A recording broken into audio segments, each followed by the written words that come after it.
Salam alaikum wa rahmatullah wa barakatuh. Avant toute chose, j'aimerais à chacune et à chacun de vous souhaiter une bonne rentrée 2025. Ce mardi 10 septembre, une nouvelle est venue heurter notre rentrée comme une pierre jetée dans une eau déjà troublée. Devant plusieurs mosquées de Paris et de la région parisienne, des têtes de cochons, rien que cela, ont été déposées au cours de la nuit. 9 maisons de Dieu ainsi profanées, certaines souillées jusque dans leur seuil par des inscriptions haineuses. L'image est insoutenable. Elle blesse les fidèles, mais elle blesse surtout l'idée même que nous nous faisons d'une France fraternelle. Je le dis avec beaucoup de gravité. Nous sommes arrivés au stade de l'abject. La haine a franchi une limite symbolique quand elle ose s'attaquer à des lieux de culte, quels qu'ils soient. Elle ne vise pas seulement des croyants de ces cultes, mais la possibilité même de vivre ensemble sur une terre que nous le voulions ou pas partager. Aujourd'hui, l'émotion est vive et légitime chez les musulmans. Elle s'exprime dans les larmes, dans la colère, dans le silence blessé. Mais demain, quand le tumulte retombera, il nous faudra trouver la force de poser les bonnes questions. Comment, oui, comment avons-nous pu en arriver là? Qu'avons-nous laissé se fissurer dans notre maison commune pour que de tels gestes, de tels actes deviennent possibles? Et surtout, comment reconstruire ce qui est défait? En tant que responsable religieux, recteur de la Grande Mosquée de Paris, je ne peux me contenter de condamner, ça serait tellement facile. Mon devoir, surtout, est d'inviter à réfléchir, à chercher dans la profondeur de ces blessures la source d'un possible et nécessaire apaisement. Car une société qui s'abandonne à la haine court vers l'abîme. Mais une société qui ose s'interroger ouvre déjà la porte à sa propre guérison. La rentrée est revenue avec son cortège de visages fatigués et d'espérances encore fragiles. Comme beaucoup d'entre vous, je ressens dans l'air de ce mois de septembre à la fois un mélange d'impatience et de gravité. Les rues de Paris bruissent des conversations de rentrée.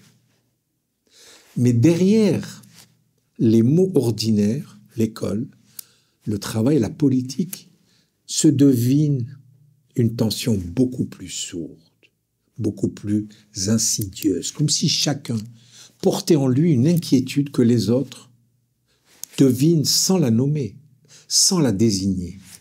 Depuis la cour de la Grande Mosquée de Paris, où les arbres résistent aux saisons, je regarde cette agitation et m'interroge. Nul n'échappe à l'actualité. Elle nous atteint dans nos foyers, dans nos prières, dans nos silences même. Mais au lieu de nous enfermer dans le tumulte, ne pourrions-nous pas ensemble y chercher une invitation à réfléchir? Car ce qui se joue n'est pas seulement le sort d'un gouvernement ou l'écho des débats parlementaires. C'est quelque chose de beaucoup plus profond. La qualité, oui, la qualité du lien qui nous unit les uns aux autres. La capacité de croire encore à une histoire commune.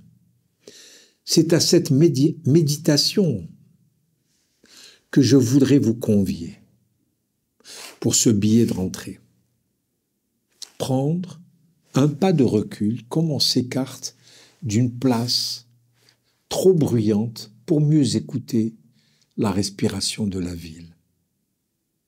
En ce mois d'Aïloul, qui est le nom arabe du mois de septembre, la France ressemble à une place publique au crépuscule, La poussière y danse dans la lumière déclinante, les conversations s'y entremêlent, mais l'on sent que quelque chose s'est perdu, une confiance, un souffle, peut-être même une illusion, oui, une illusion, car les hommes et les femmes de ce pays regardent vers leurs représentants comme on regarde une procession lointaine, très lointaine.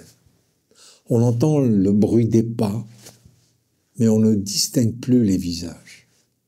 Cette distance n'est pas une faute imputable à l'un ou à l'autre, mais le véritable signe d'une usure, comme dans les ruelles du Caire décrites par le grand écrivain Naguib Mahfouz, où les générations se croisent sans toujours se comprendre.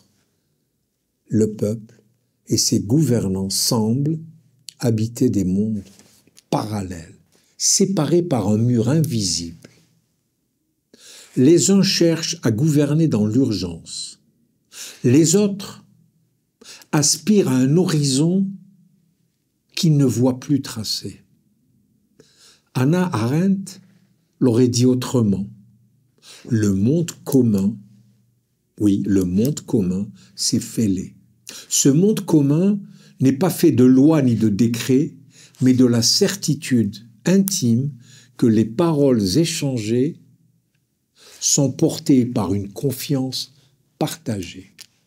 Lorsqu'elles se vident de ce poids, elles deviennent malheureusement de simples échos, des tessons de poterie que l'on ramasse sans jamais pouvoir les recoller. Dans cette fracture du langage se loge la véritable inquiétude.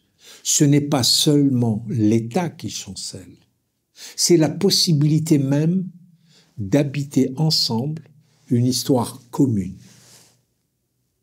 La grande philosophe Simone Veil, quant à elle, aurait choisi un autre chemin, plus intérieur encore. Elle aurait parlé, elle, d'enracinement. L'homme, disait-elle, est semblable à un arbre. Il a besoin d'un sol pour s'ancrer, d'une mémoire pour respirer, d'une communauté pour fleurir. Sans ces racines, même si la terre demeure ferme, l'âme vacille et s'épuise. Et peut-être est-ce cela qui se joue aujourd'hui. Une société qui marche encore, mais dont les pas semblent flotter au-dessus du sol comme si elle avançait sur un chemin sans paysage. Et voici qu'apparaît la voix de feu Mohamed Darkoun, qui n'invite ni au constat ni à la nostalgie, mais à une ouverture. Pour lui, le danger suprême n'est pas seulement la fracture ou la perte de racines, mais la fermeture de l'imaginaire. Car lorsqu'une société cesse d'imaginer d'autres possibles, elle transforme ses habitudes en barreaux et sa mémoire en prison. Peut-être la France contemple-t-elle aujourd'hui non pas le vide devant elle, mais les grilles forgées par ses propres représentations politiques. Alors, plutôt que d'y voir une condamnation, Mohamed Darkoun nous appelle à une halte. Il faut s'arrêter devant ces barreaux, les regarder en face et se demander, non pas qui les a forgés, mais comment aujourd'hui les franchir. Mais rien de cela, attention, n'est une condamnation. C'est plutôt un appel au réveil, comme le muezzin, le mueddin, qui élève sa voix au milieu de la nuit. La crise actuelle peut être entendue non comme une fin, mais comme une invitation. Réapprendre à écouter, à raconter, à croire qu'une communauté humaine est encore possible. Ainsi, la question n'est pas de savoir qui a failli, mais comment retrouver la capacité d'espérer ensemble. Oui, d'espérer ensemble. non pas désigner des coupables, mais rouvrir le cercle de la parole, non pas accuser l'un ou l'autre, mais se demander qu'avons-nous à offrir au futur, ensemble. Car une démocratie, comme une vieille maison, ne tient debout que si ses habitants acceptent d'y remettre des pierres, encore et encore, d'y allumer une lampe et de la défendre contre l'oubli. Alors peut-être, dans ce carrefour troublé, où l'on croit voir l'effondrement, il ne s'agit que d'un passage.